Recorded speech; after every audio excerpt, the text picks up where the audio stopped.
Welcome back to SPL Live. I'm Anthony Mariona alongside my partner T. Watson and the wonderful Clayton. Week 7 is now in the books, and with many trainers taking off their bye weeks this week, paired with another set of pre-releases, this made Week 7 one of the more quieter weeks of the season. T, we'll start with you. What was your vibe from the season so far, or from this week? Yeah, my vibe for this week was I think everybody was just focused on Obsidian. I didn't even see much of the results get posted for any of the tournaments. All I know is Mike doing well at Adventures, and tonight obviously at Comic Command. That's about it. So it was kind of just a chill vibe. Everybody's focused on getting their Charizards. Yeah, and Clayton, you played in a local earlier this week. What'd you get from it, seeing a lot more trainers taking the week off? I just felt like everybody was a little bit burnt out from the showdown, and I think it was a good week to kind of take it off, So there wasn't really that many people as usual on Thursday, but it was still a decent crowd. It was a good amount of people. It just was a little bit less than usual. Yeah, and I think from there, we'll go ahead and jump and take a look at the Elite 14 now that CC finished up tonight as we record this. One thing to notice, some of these races, like the first, second, and third place, are only separated by 1 point. Mm-hmm. Same thing when you look at 13 through 18. It could be that a few trainers are taking advantage of the other trainers taking their bye weeks, but one thing that's really surprising to me is Tanner Mason leapfrogging all the way into second place. Clayton, you know Tanner, of course. Yeah. Any thoughts about that? I mean, he had a huge leap going from, I believe it was 7th place all the way up to second place.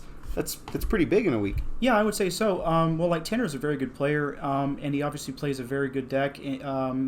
I would probably say just a really, really strong week with a really strong deck can do that for you, especially when maybe a lot of factors went his way, maybe a lot of people just didn't do well, that were already on top on accumulation with people taking the time off too. So maybe that probably helped him a little bit. But yeah, I mean, Tanner's a good player, so it doesn't really surprise me too much. Yeah. T, what about you?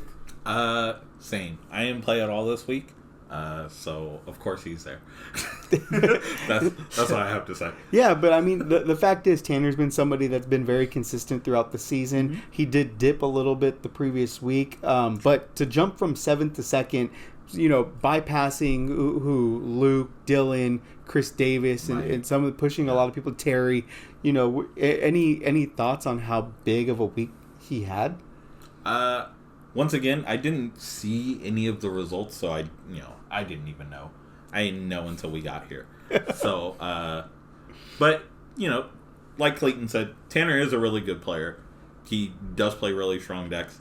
He is very smart. He is capable of doing these things. So it's not really shocking that he's done well this week. So, congrats to him. Well, I mean, yes, congrats to Tanner. So the neat thing about this past week is we did have 3 other trainers make substantial jumps within the Elite 14. Mike went from 9th place all the way back to 3rd place. Luke went from 13th all the way to 5th. And Duncan shot up to 7th from 10th. Now, once again, we have a lot of trainers that are using their bye weeks this week, but I don't feel like, or better yet, do you feel like this is a turning point in the Elite 14 when you see all of these players or trainers that were down towards the bottom shooting up higher into the standings? And we'll start with T. Kind of no, and I only say that because if I look at top 14, I can tell you a good few people that have taken their bye week this week, and I feel like with those makeup weeks coming, it'll also kind of just shift the top 14. And also, I know a few of these players who have already taken their bye week and had their makeup week within the top 14, top 16-ish. So, I don't think it's a surprising shakeup, but I feel like once those players come back from their bye week and choose to use their makeup week, we'll see just another significant shift in the top 14. Okay. And then Clayton, for you, are there any trainers from those 3 Mike, Luke, and Duncan that stand out to you that feel like they could potentially be a real threat to take the mantle of first place before the end of the season? I would definitely say Duncan. I definitely, like when I first came into the league, I definitely had a good feel that Duncan was a very strong player. He has a very good sense of like how every game should go. He's also a very nice guy too. He's always very nice to play with. Yeah, so I think Duncan would be my pick. I mean, obviously, we're all kind of spoiled up with a bunch of very good players in this league, but me personally, I would probably say Duncan. Okay. And to your point, Duncan is 18-3-4. He has a current win percentage on the season of 78% of the time. So, I mean, the guy is 100% consistent, and he's been that way since the beginning of the SPL when we first started.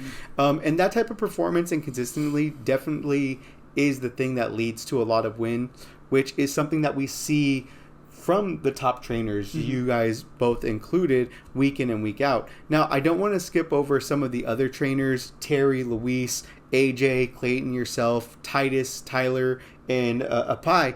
All of them are capable, all of you guys are capable of going on a tear. Do you, are you nervous about any of these trainers heading in down the stretch of the season? I've chosen to be the villain this entire season. So, honestly, I want to say no. I'm not afraid of most people from, like, where are we? Like, 16 going up. I think the only person I am truly just trying to avoid always is Mike. But he hasn't had a good season. So, it's all right. Mike is the struggling outlier of the season. And Clayton, same for you. You're a part of this group of core trainers that have been battling in the Elite 14 throughout the season. Are there any trainers outside of course, yourself that you feel nervous about, heading down the stretch, potentially bumping other players out or other trainers out that you see in the Elite 14 going forward? I would say Chris Davis. I think that from day one, I've always felt like he is a very, very strong player, very intelligent, always plays very, very good calls for tournaments also. Like Reggie deck that had won the mid-season showdown. What a crazy man. Honestly, really nobody could have really guessed that, and he obviously did the work, and he really, really showed out, man, and congrats to him. So I would say Chris. Chris is my... I've never actually played against him either, so I don't really know how he plays. Yeah. Yeah. So that's the X factor too, is the unknown, That's a fun matchup. Yeah. Okay. So now we take a look on the outside looking in. Soren, Ryan, Francis, and JJ are all exactly that, on the outside looking in, just 1 point shy of being tied for 14th place with Apai and Tyler. So far, what they've been doing this season has kept them in contention for a spot in the Elite 14. So, do they need to make any changes to overcome this hurdle to get themselves into the Elite 14, or do you feel like they stay the course? I feel like they stay the course, but I think because they've all been pretty consistent. Like JJ played tonight, didn't do super well. Ryan consistently at least gets his 3 wins. Same with Soren usually. So I think they just have to keep at it and probably add a trainer battle in there somewhere. And I think they're just fine. Especially Soren, because I know Soren's been, doing really well this season because this is the season he decided he wants to play. Well, I mean, the last 2 seasons, he's been a part of every season, but he just didn't play for any of it. So him actually getting to play this season, and he's doing really well. He's right at 15th. All he needs is a good 4-0, which he's done before, and then another win a trainer battle, and he's right up there with the rest of us. Yeah. So. And Clayton, same for you, man. I mean, you're looking at all of these trainers that are 15 through 18 right now, 1 point away from being tied for 14th, 13th place. You played against a few of them. Yeah. Do you have any takes on them? Do you feel like what they're doing is good enough? Do they need to make any changes so they can jump into the Elite 14? I would say, as weird as it sounds, I do think that a lot of people in this league. This is just my opinion, by the way. This is no shade to anybody, but I do think that a lot of people play non-meta decks, and I do think that even if they are good with them or they're not, the variants say that non-meta or like non-super standard decks like don't do as well as the like regular decks. So I do think that maybe they play a little bit lesser tier decks just because that's what they would prefer. Maybe play something that's like a little bit more cookie cutter or boring or like more top tier, I guess you could say. So, okay. Yeah, and, deck choice, I guess. And it's funny that you bring that up because it takes us into our next question. And really, our next discussion is Francis Batista, someone that consistently plays non-top tier, non-meta decks. Francis Batista is 16-2-5 with 69 points on the season, leads the league, of course. Clayton, what do you make of his performance? Be it that you just mentioned, hey, playing more consistent meta decks tends to lead to better results. This is someone that has not done that and seems to be kind of taking the charge with it. I do think that Francis really, really thrives on the surprise factor of things, and I think that it's not just because it's the surprise factor. He also plays well, but like I think that a lot of the time every week he kind of like shuffles around what he's playing. So really he keeps everybody on their like toes and keeps the games very, very like unknown to everybody. So it's kind of like a very big advantage for him, really. Yeah. And then same thing, man. I mean, we've seen Francis from the beginning of the season at the kickoff, starting off with Zorobox to now maining Darkrai for the better part of the last month or so. Yeah. So what's your take on that? What do you make of his performance through 7 weeks of the season? I kind of say it's just like Mike in the first season as well, where Mike mained Darkrai. It's a good deck. It's just a really good deck. It has consistency issues like here and there, but it's still a really strong pick, and especially in like this meta where like a lot of what Clayton said, a lot of people play like off meta decks, or when you get to the top tier where people are playing like Guardy, Mew, and like a few other niche things, you're still hitting like two of the better decks for weakness as well. So I think it's just a great call. That's about it. I mean, yeah, and this is the thing. All of our trainers right now, going even with Francis, have a big opportunity to make jumps ahead in the standings with all of these bye weeks taking place and so on. Now, not to get too far ahead of ourselves, but as we look forward to the SPL Championship Series, how do you see things shaking out for the Elite 14? Is this kind of what you envision the Elite 14 will look like at the end of the season, T? No, not at all. Obviously, I expect to be in either first or second. That's just what I'm going for. I need that round one bye for top 14, and I would rather not be second because first sounds nice. But like, I'm just saying. But like, I didn't expect like some of these like. Okay, yeah, I definitely see Tyler staying in top 14. From 14 to like 20, I think any of those players could be in top 14. I half expected Ryan to be up there, like a little bit higher, because even though Ryan plays goofy decks here and there, Ryan is still a really good player, so I expected Ryan to be doing a lot better than he is currently. Chris Davis I expected there, Duncan I expected there. Not seeing Dylan, but seeing Luke in top 14. And we all know that Dylan is the better player. I mean, I would say so, but, Luke, shots fired. But I mean, Luke has been playing the same deck the entire season, which is Lost Box. And he's been doing pretty well, pretty consistent. Dylan, just the same. I think Dylan's list and the way he pilots is a little bit better.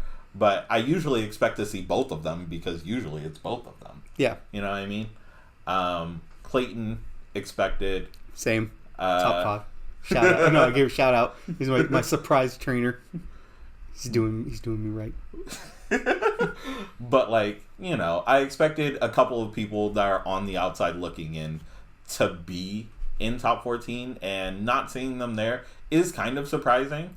But yeah, it's not exactly how I shaped 14 to look like, but we still have 4 more weeks. Yep. So that could all change with a good week in a trainer battle. Yeah. So and Clayton, same question. I know this is your first season. I know that you're kind of getting accustomed to how a lot of these things play out. But what's your take on it? Do you feel like this is kind of going to be what our Elite 14 looks like heading into the championship series at the end of the season, or do you feel like there's going to be some surprises that are going to be happening? He's going to say no because he expects me to be in first.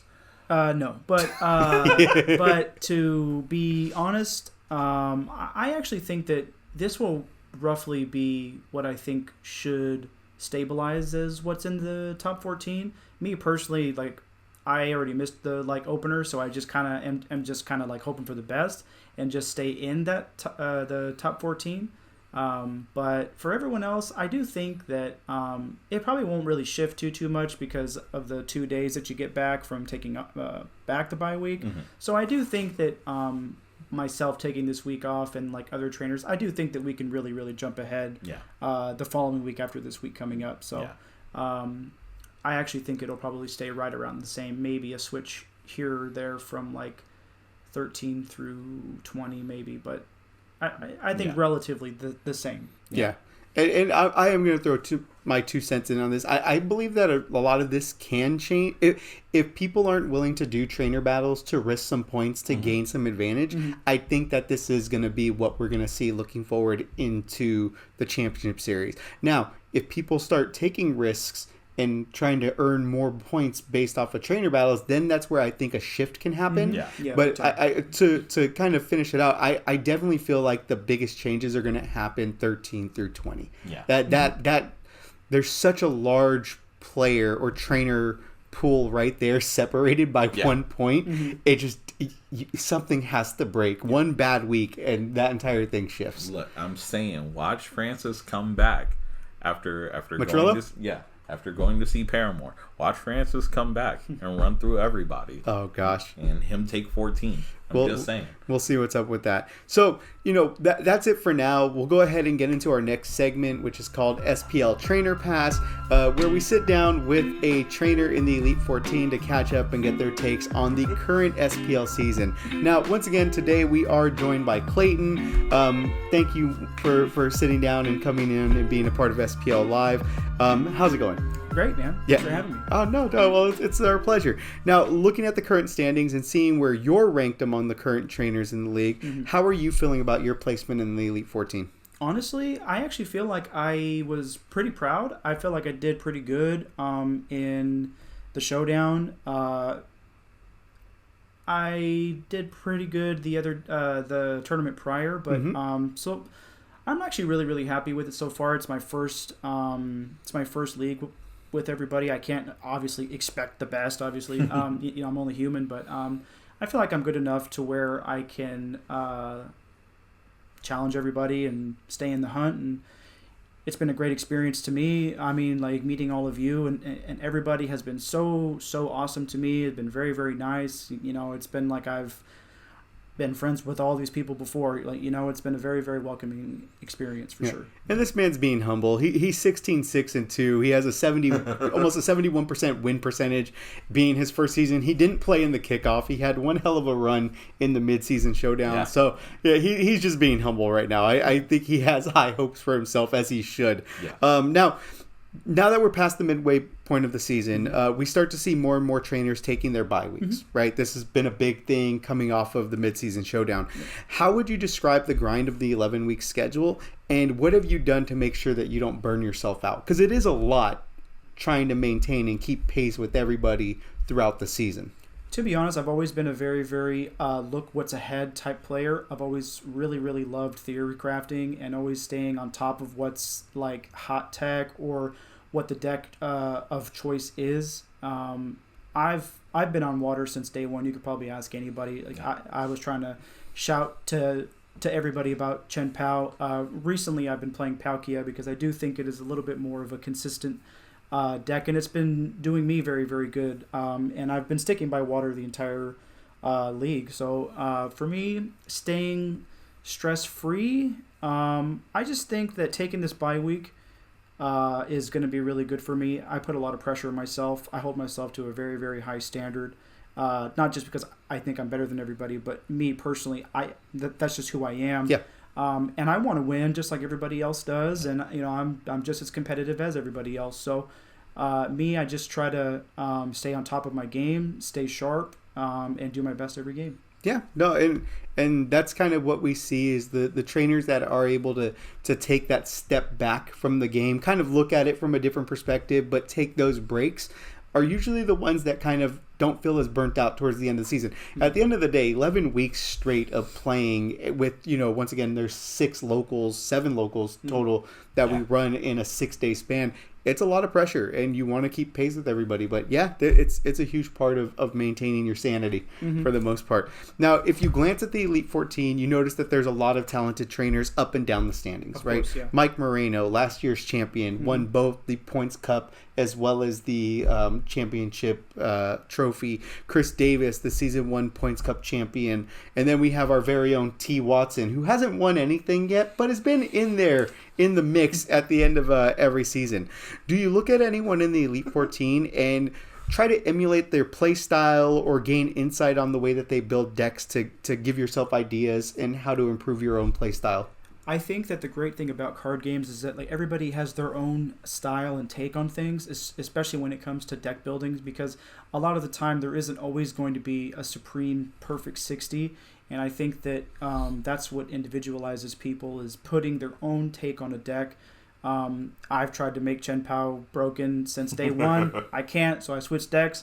That doesn't mean that Francis has gotten rid of the deck. I mean, Francis has been playing that deck since day one too. So I think that everybody has their own style and take, and I always try to keep my options open. I'm not the best in the world.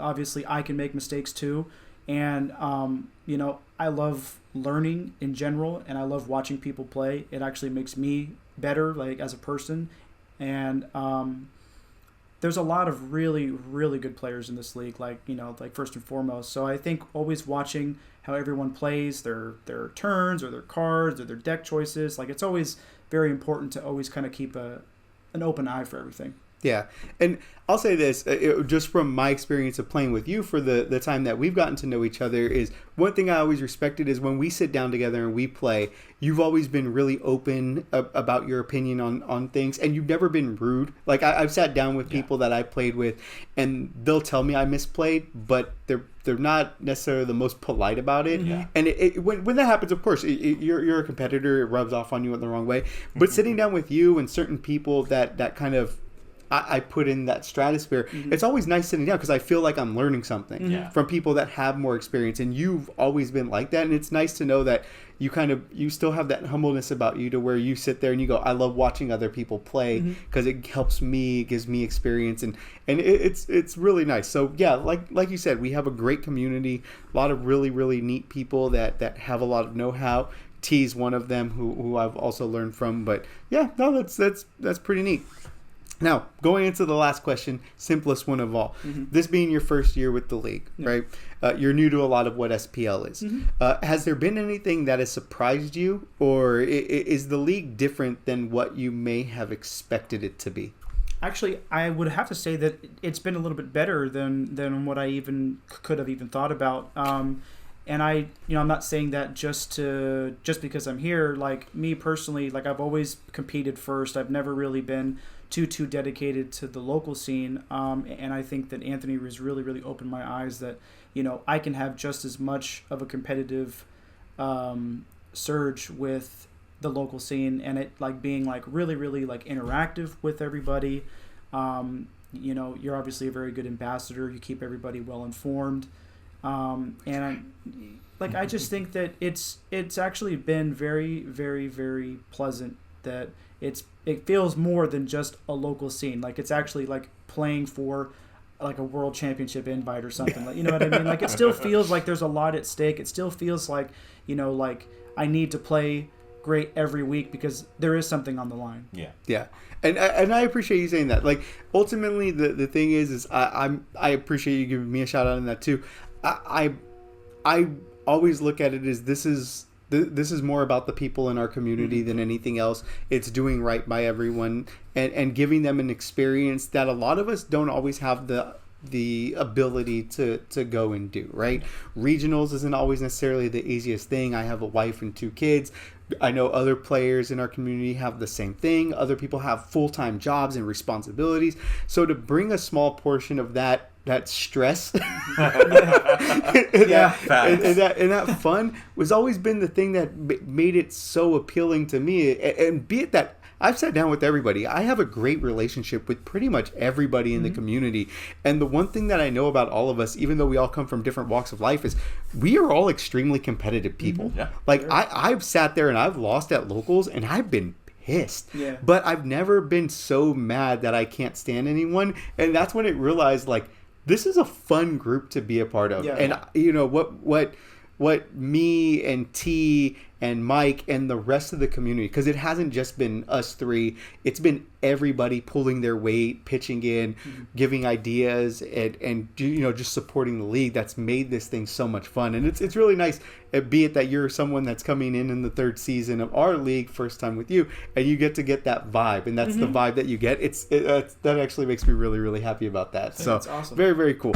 That's going to go ahead and wrap up the trainer pass. Clayton, thank you for once again coming and sitting down and you know, doing this entire thing with us. It's always nice when we can have you know, the handsome face of the league be here with us. So we just really appreciate, you know, thank you for all of having that me, man. stuff. So with that, we're gonna jump into the last segment of our show, and once again, everybody knows it as Deck Out, where we go over the top stories heading into week 8 of the season. And I think I'm gonna go ahead and take the first one.